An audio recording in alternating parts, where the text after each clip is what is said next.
Have you ever felt a chill in the air, as if someone long gone was still watching? Tonight, we're stepping into the world of spirits who refuse to rest, souls with unfinished business and vengeance burning through the veil. In this countdown of top 10 classic revenge ghost movies, you and I will walk together through fog-covered towns, haunted mansions, and shadows filled with old grudges. If you love stories that follow you long after the screen fades, stay with me, and don't forget to like, share, and subscribe. Your support keeps the spirits alive. 1. The Fog, 1980. A seaside town is swallowed by a ghostly mist carrying the vengeful souls of sailors betrayed long ago, and if you listen closely, you can almost hear them calling your name. Have you ever walked alone at night and felt a cold draft brush past you? Even when the air was still?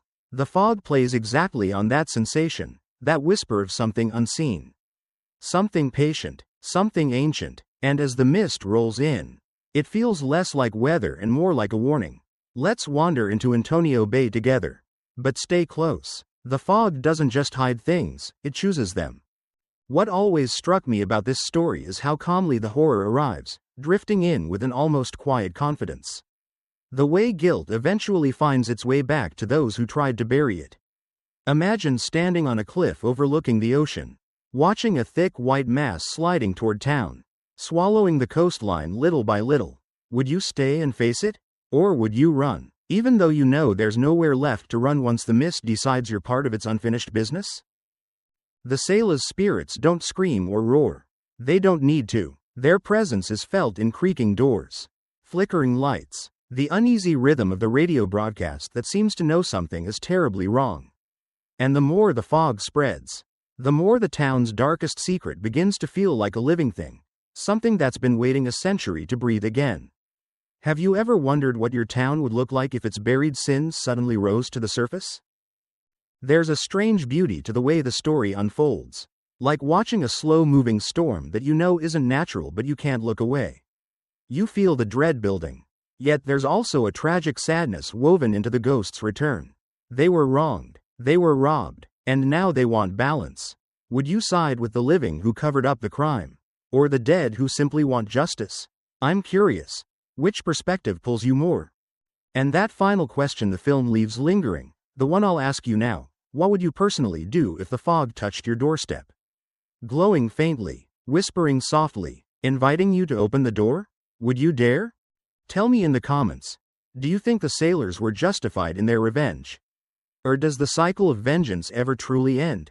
Your thoughts might surprise someone else watching this countdown.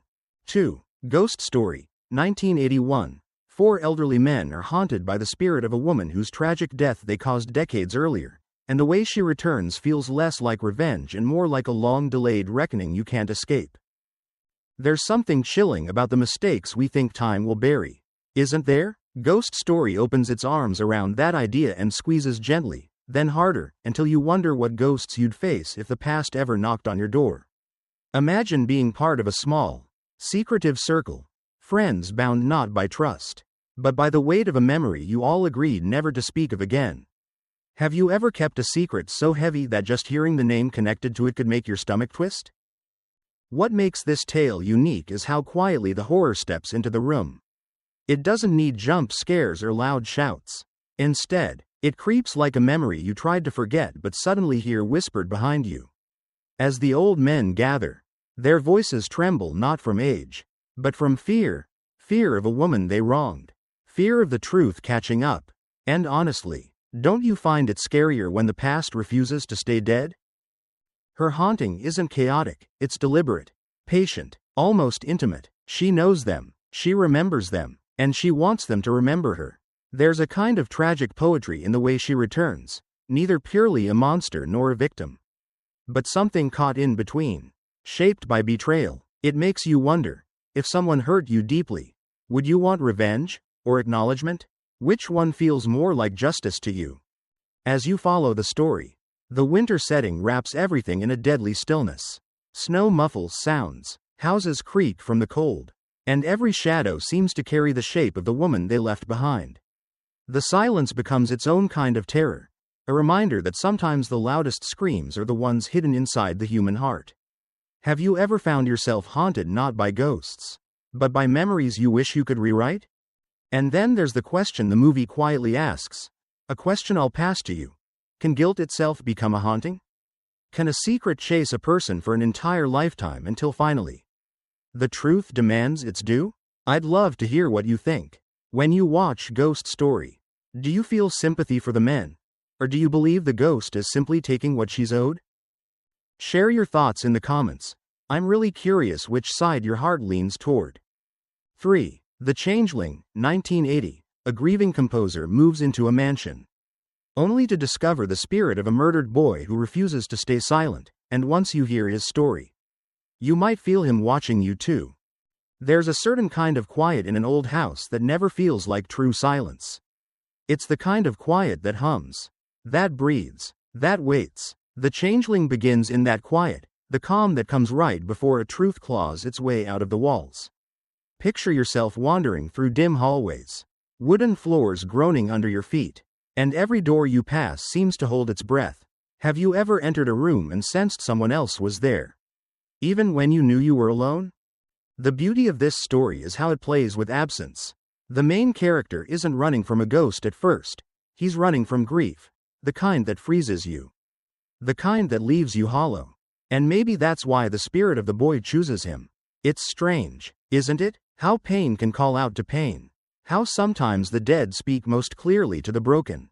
Do you think spirits are drawn to people who already carry their own ghosts inside? And then the clues begin. Not loud, not showy, but subtle, intimate. A ball bouncing down the stairs all by itself. A soft tapping behind the walls. A wheelchair drifting on its own as though remembering where it once belonged. Every sign feels like a small hand tugging at your sleeve, begging you not to look away. If a ghost tried to communicate with you like that, gently but persistently, would you follow the trail? Or would you run from the truth it leads to? As the story unfolds, the boy's presence shifts from eerie to heartbreaking. His revenge isn't fueled by cruelty but by desperation, a desperate need to be heard after decades of silence. And honestly, that's what makes this haunting linger long after the movie ends. You're not just watching a ghost frighten a man, you're watching a child reach out from the dark, pointing toward the injustice that stole his life.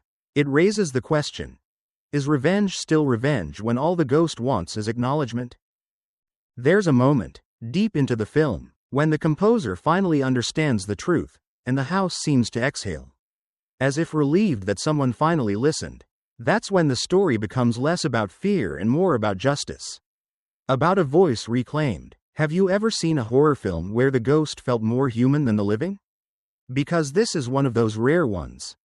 So tell me, if you discovered a restless spirit guiding you toward a buried secret, would you help it find peace, even if it meant tearing apart everything you thought you knew? I'd love to hear your thoughts. 4. The Curse, 1987. A young boy watches his family and farm unravel after a mysterious contamination strikes their land, but the real terror feels like something older, angrier, and far less willing to be ignored. If you've ever wondered what vengeance looks like when nature itself turns hostile, this story might stay with you longer than you expect. There's a particular dread that builds when the world around you begins to rot. Not all at once, but piece by piece, as if the land is whispering that something has been terribly wrong for a long time. The curse lives in that slow decay, in the creeping realization that what should nourish life can just as easily poison it. Have you ever stood outside at night, feeling the air shift, convinced the earth beneath your feet was hiding something it didn't want you to know? The story unfolds in a quiet rural town, a place where everyone knows everyone and secrets shouldn't be able to hide. But secrets always find a way, especially in places that pretend they don't exist. When the strange meteorite crashes onto the land, the damage isn't just physical, it's personal. The crops twist unnaturally, the animals behave like they're half mad, and the water itself feels tainted with a kind of resentment. It's almost as if the land is punishing the living for a sin they didn't commit. Do you think a place can hold a grudge? What makes this tale unsettling isn't the loud moments but the way the family's sanity erodes quietly. A mother's smile becomes strained, a father's patience a little too thin, and every meal on their dinner table feels like a gamble. There's a kind of horror that doesn't chase you, It waits for you to take one more step into its territory. And once you do, you're already part of it. Have you ever watched someone unravel and wondered if it was something inside them, or something around them? As the corruption spreads, the boy at the center of the story becomes the audience's lifeline, the one who sees the truth. Who senses that their suffering isn't an accident but a consequence. Maybe even a form of revenge. Nature doesn't forget. It doesn't forgive easily. And when it strikes back, it doesn't shout. It simply takes back what it believes it's owed. That idea alone is enough to make anyone glance nervously at a quiet field or a dark forest at night. By the end, the line between supernatural vengeance and environmental collapse blurs in a way that leaves you questioning which is more terrifying. Is it worse to believe that something from beyond the stars cursed the land, or that the land was waiting for a reason to lash out? I'm curious. What scares you more, the unknown attacking from outside, or the familiar turning against you? Tell me in the comments what you think the true curse really was. 5. Lady in White, 1988. A young boy witnesses the ghost of a murdered child reliving her final moments, and from that night on, he becomes tangled in a haunting that refuses to fade. If you've ever felt a story reach out and grab your hand, pulling you somewhere colder than memory, this one will do exactly that. There's something strangely tender about the beginning of Lady in White, like a childhood memory that starts out warm before slowly slipping into a nightmare. Imagine returning to your old school after hours, the echo of your footsteps filling the dark hallways. The air a little too still. That's where the story hooks you, in the ordinary moments that suddenly feel wrong. Have you ever walked into a familiar place and felt the hairs on your arms rise, as if the room remembered something you didn't? When the boy is locked inside the cloakroom, the world around him becomes a stage for a tragedy that keeps replaying itself. The ghost of a little girl appears, trapped in her final terrified moments, her fear echoing through time.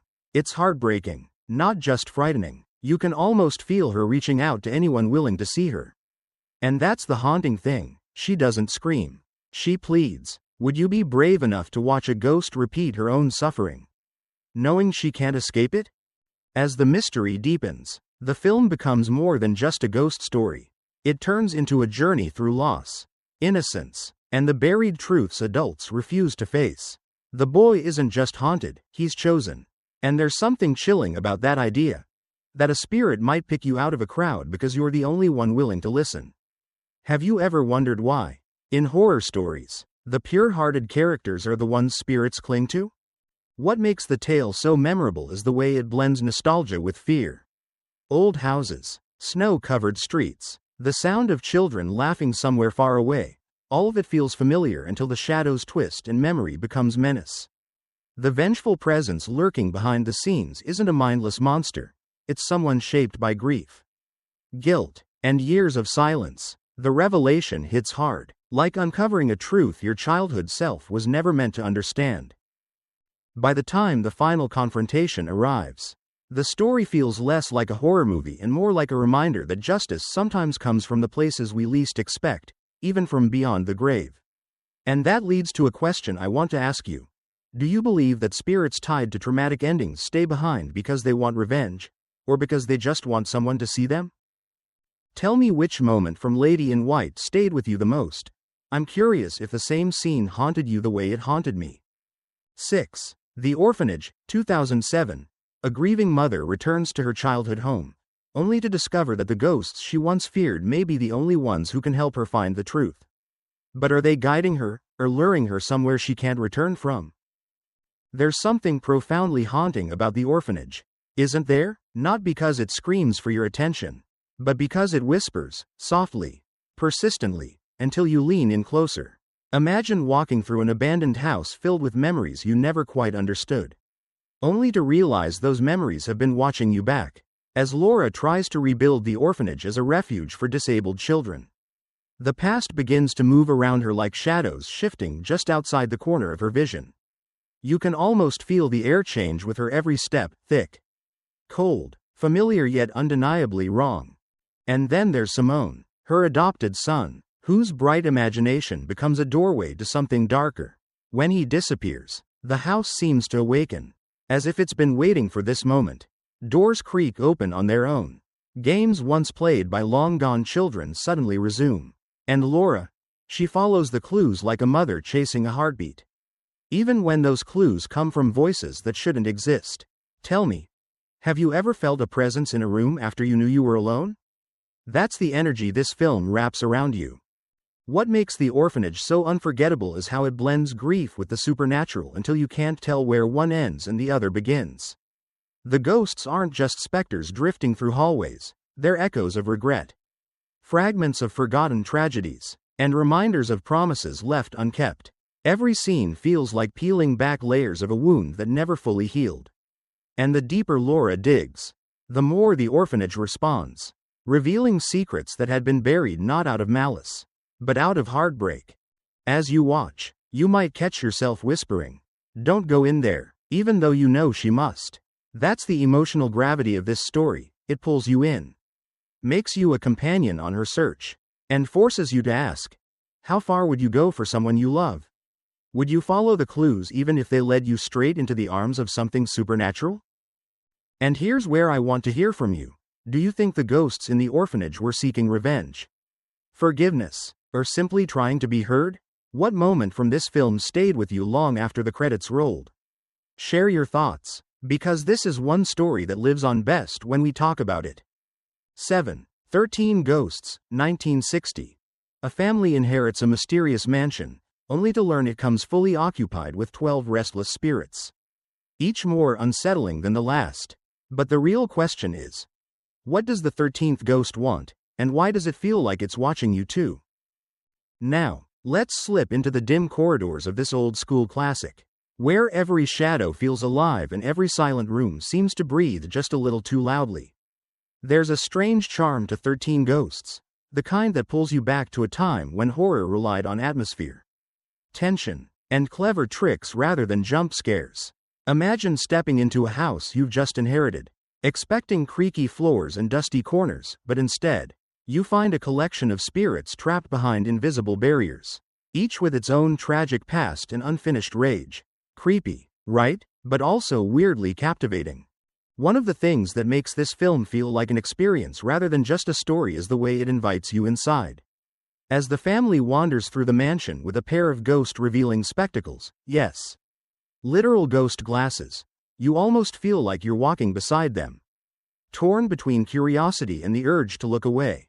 And let's be honest, if you had a pair of glasses that let you see the dead lurking around you, would you dare to put them on? Or would you pretend you didn't want to know the truth? The ghosts themselves aren't just there for scares. Each one represents a thread in a larger web of betrayal and revenge, tied together by the mysterious uncle who left the mansion behind. The deeper you go, the more you realize this house isn't just haunted, it's a trap, a puzzle, a living organism that feeds on secrets. The spirits don't simply appear, they confront you, almost as if they're demanding that you acknowledge the pain that bound them to this world. And that's where the story gets under your skin.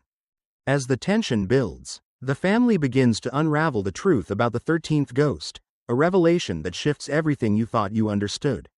It makes you wonder, is the house punishing them, protecting them, or simply continuing a cycle set in motion long before they arrived?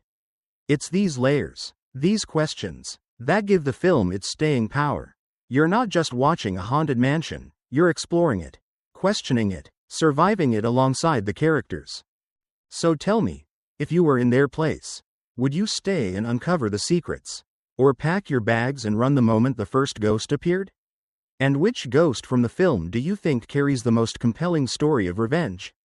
I'd love to hear which spirit left the biggest mark on you. 8. The Uninvited, 1944. A brother and sister move into a seaside mansion, only to discover a ghostly presence whose sorrow feels so real it almost reaches out and touches you. But is this spirit seeking justice, or warning them about something far darker hiding beneath the waves? There's something irresistibly haunting about The Uninvited, a film that doesn't rely on cheap scares but instead wraps you in a slow, steady chill that settles deep in your bones. From the moment the siblings step into the cliffside house, you can sense the atmosphere tightening around them, like the walls themselves are silently watching. And as you follow their journey, it feels less like you're observing a story and more like you're standing in the hallway with them. listening for footsteps that shouldn't be there. What makes this film so gripping is how the haunting unfolds with a deceptive softness. A cold draft here, a distant sob there, and suddenly you start to wonder, what would you do if your home started mourning in the middle of the night? Would you investigate the sound? Or pretend you didn't hear it at all? The movie nudges you into that uncomfortable place where curiosity and fear sit shoulder to shoulder, both whispering different answers. The deeper the siblings dig into the house's tragic past, the more tangled the web becomes. The ghost isn't simply appearing, she's grieving, warning, and pleading all at once. And just when you think you understand her motives, the story takes a turn that makes you question every assumption you had about the living and the dead. There's a layer of hidden jealousy, betrayal, and long-buried secrets that gives the haunting a strangely human weight. It's not just a ghost story, it's an emotional echo of lives broken long before the siblings arrived. What truly makes The Uninvited unforgettable is the way it blends beauty with sorrow. The mist rolling over the cliff, the sound of the ocean crashing against the rocks, the dim rooms where light never seems to settle, everything feels intentionally crafted to blur the line between romance and dread. You're drawn in not just by the mystery, but by the ghost herself, whose presence lingers even when she's not on screen. Do you think a spirit driven by grief can still become dangerous? Or is she simply trying to be heard after years of silence? As the truth unfolds, the siblings must confront a much darker force than they expected, and each revelation begs you to reflect. Which is more frightening, the spirit in the house, or the human heart capable of creating such heartbreak? Tell me, if you were standing in that mansion with its cold winds and haunted music, would you stay to uncover the truth, or leave the past buried where it lies? 9. The Woman in Black, 1989. A young solicitor arrives in a remote village to settle an estate, only to discover a vengeful apparition whose silent stare seems to follow him everywhere. And here's the real question. What would you do if every step toward the truth pushed you closer to a ghost who refuses to let the past rest? There's something quietly suffocating about The Woman in Black, a kind of creeping dread that doesn't shout, doesn't rush, but simply settles over your shoulders and refuses to loosen its grip. From the moment Arthur Kidd steps off the train into that fog-choked countryside, the air feels heavy, as if the village itself is holding a breath it cannot release. And you, watching from the outside, can almost feel that weight pressing against your own chest. The beauty of this film lies in the slow unraveling of its fear. It doesn't chase you with loud noises or sudden shocks. Instead, it lets silence do most of the talking. Have you ever been in a house so quiet that every creak feels like a warning? That's the world Arthur walks into. A world where shadows linger a little too long, and distant cries echo across the marsh even when no one is there to make them. And every time the woman in black appears, just standing, just watching, the fear doesn't explode, it tightens, like fingers closing around your spine. As Arthur digs deeper into the estate's tragic past, the story begins to reveal itself piece by piece. A child lost, a mother's agony, and bitterness that curdled into something eternal. And as you connect the clues, a thought starts to creep in. Can grief be so powerful that it becomes a haunting all by itself? Or is revenge simply what happens when pain is ignored for too long? The film invites you to follow Arthur through abandoned rooms filled with dust-covered toys and whispers that seem to float just behind him. There's a moment when he's reading old letters by candlelight, and suddenly the room feels colder, as if the ghost is standing right behind him, reading over his shoulder. It's in these quiet moments that the movie grips you hardest. What would you do if you felt someone in the room who shouldn't be there, and you didn't dare turn around? The marsh, too, becomes a character, a treacherous expanse that swallows sound and threatens to swallow Arthur's sanity. The more he uncovers, the more the ghost seems determined to pull him into her grief. And you might find yourself wondering, is he trying to save the living, or trying to redeem the dead? By the time the story reaches its chilling conclusion, you're left with a lingering question that's hard to shake. Does the woman in black seek justice? Or does she simply want everyone to feel the same pain she carries? And if you were in Arthur's shoes, alone in that house, with the ghost's gaze burning into you, would you keep searching for the truth? Or run before she chooses you as her next target? 10. Kuroneko, 1968. In a time of war and chaos, two women murdered by soldiers return as vengeful spirits, seductive, silent, and unstoppable. But here's the catch. What happens when the man tasked with destroying them is the very person they once loved? Kuroneko doesn't just invite you into a ghost story, it pulls you into a dream. A haunting lullaby woven with moonlit bamboo, shadows that ripple like water, and vengeance that feels both beautiful and devastating. From the very first moment, you can sense the film whispering to you, almost asking, what do you believe a restless spirit truly wants, justice? Or something far more human? Picture the scene. A quiet home in the countryside. Two women waiting for their beloved son and husband to return from war. But instead of reunion, brutality arrives. Soldiers invade the house like a storm, leaving only smoke, ashes, and despair behind. And just when you think the misery might fade into silence, the story rebirths itself, because sometimes the dead don't stay dead. Especially when their final breaths were taken in agony. Soon after, samurai begin disappearing near the forest. The rumors spread. Pale women appear at night, moving with elegance, speaking softly, offering shelter, and then, nothing but blood and vanished footsteps. It's here that the film begins to wrap you into its spell. Would you dare follow a stranger into the darkness if her voice sounded like a promise? Or would something inside you scream that beauty can be the sharpest kind of trap? What makes Kuroneko unforgettable is the emotional shock that arrives when the surviving warrior returns home. He's been honored for his bravery. He's ready to rebuild his life. But the spirits haunting the forest? They are his mother and his wife, transformed, cursed, bound to kill the samurai he now serves. Imagine standing face to face with the people you lost, only to realize they're no longer the versions you once held. What would you do? Cling to them? Or defend the world from them? The film's atmosphere feels like poetry written in smoke. The ghosts glide across the screen, their hair drifting as if moved by a wind from the afterlife. Their vengeance isn't loud, it's sorrowful, almost tender, and the son's struggle becomes a painful dance, love pulling him one way, duty pulling him the other. Which side would you choose if both paths led to heartbreak?